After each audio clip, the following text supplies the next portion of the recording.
सब हक सुधि अहाँ लै छी हे अम्बे, हमरा किए बिसरै छी हे।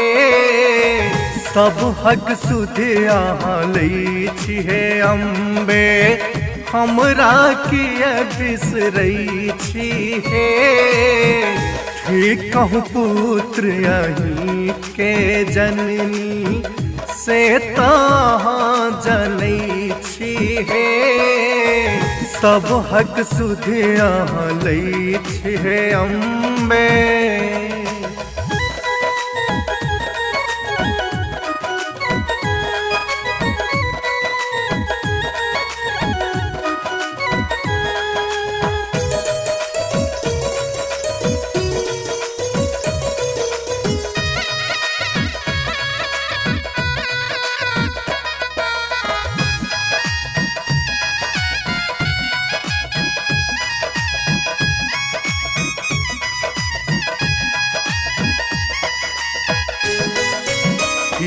कहूँ पुत्र यहीं के जननी, से तहाँ जनै छी हे।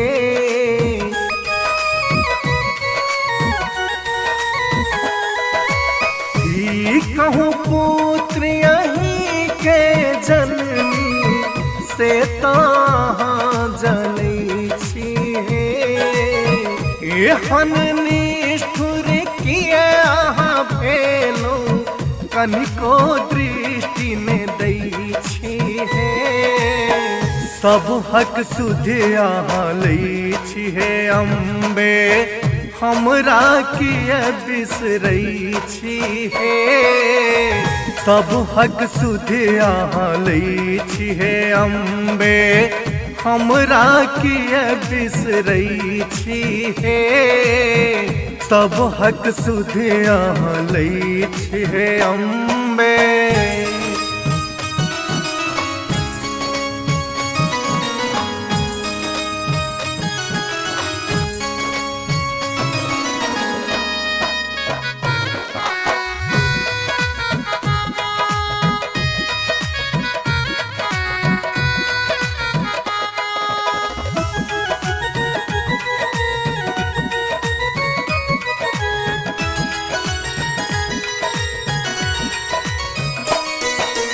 क्षण क्षण पल पल ध्यान करै छी, नाम अहीं के जपै छी हे।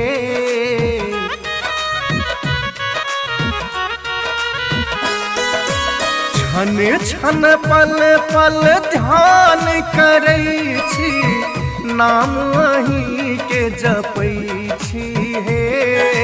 रैनी दिवस हम ठाढ़ रहै छी, दर्शन बिनु तरसै छी हे। सब हक सुधि अहाँ लै छी हे अम्बे, हमरा किए बिसरै छी हे। सब हक सुधि अहाँ लै छी हे अम्बे, हमरा किए बिसरै छी हे।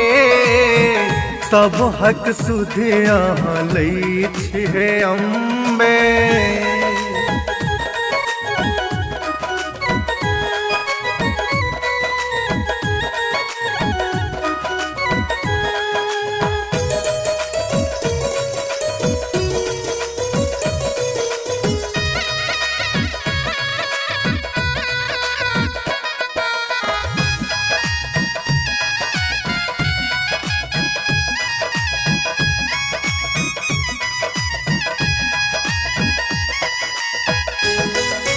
छी जगदम्बा जग अवलंबा, तारिणी तरण बनै छी हे।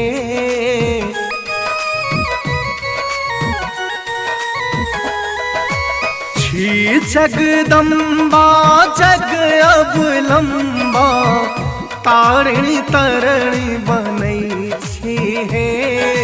हमरा बेर किएन तकै छी, पापी जानी ठेलै छी हे। सब हक सुधि अहाँ लै छी हे अम्बे, हमरा किए बिसरै छी हे। सब हक सुधि अहाँ लै छी हे अम्बे, हमरा किए बिसरै छी हे। सब हक सुधि अहाँ लै छी हे अम्बे, हमरा किए बिसरै छी हे। सब हक सुधि अहाँ लै छी हे अम्बे।